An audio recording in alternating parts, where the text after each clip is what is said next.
Press conference में पूर्व सांसद सुनील मेंढे ने मोदी सरकार द्वारा देश भर में जातिगत जनगणना के ऐतिहासिक निर्णय की सराहना की। उन्होंने कहा कि यह फैसला न केवल भंडारा बल्कि पूरे देश में स्वागत किया जा रहा है। इस मुद्दे की मांग कई वर्षों से की जा रही थी और अब सरकार ने इसे पूरा किया है। सुनील मेंढे ने यह भी कहा कि कांग्रेस ने भी जातिगत जनगणना की पहल की थी, लेकिन उनके कुछ मंत्रियों ने इसका विरोध किया था। इसके विपरीत मोदी सरकार ने समाज के सर्वांगीण विकास को ध्यान में रखते हुए यह साहसिक कदम उठाया है। मोदी सरकारतील मंत्रिमंडळाने जातीय जनगणना करण्याचा ऐतिहासिक दूरदृष्टीनं निर्णय घेतला। त्या निर्णयाचं स्वागत करायला, अभिनंदन करायला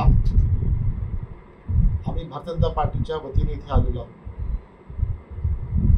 यापूर्वी 2010-11 सुद्धा काँग्रेस सरकारने असा प्रयत्न केला होता, परंतु त्यांनी केलेल्या जनगणनेमध्ये करोडोच्या संख्येने चुका होत्या। एवढंच नव्हे, त्यांच्या मंत्रिमंडळात सुद्धा काही लोकांचा विरोध सुद्धा होता। त्यामुळे जातीय जनगणना पुढे येऊ शकली नाही। या उलट मोदी सरकारने सुस्पष्ट असा येणाऱ्या जनगणनेसोबतच जातीय जनगणना सुद्धा करावी, ती शास्त्रीय पद्धतीने करावी, तंत्रशुद्ध पद्धतीने करावी, या शुद्ध हेतूने या जातीय जनगणनेचा ऐतिहासिक निर्णय घेतला। मी या निर्णयाचं आपल्या सर्वांच्या वतीने, विशेषतः गोरगरीब एखाद्या जाती गटातील जी अविकसित गट असतील, जे मुख्य धारेत नसतील, अशा गटांना याचा विशेष फायदा होईल।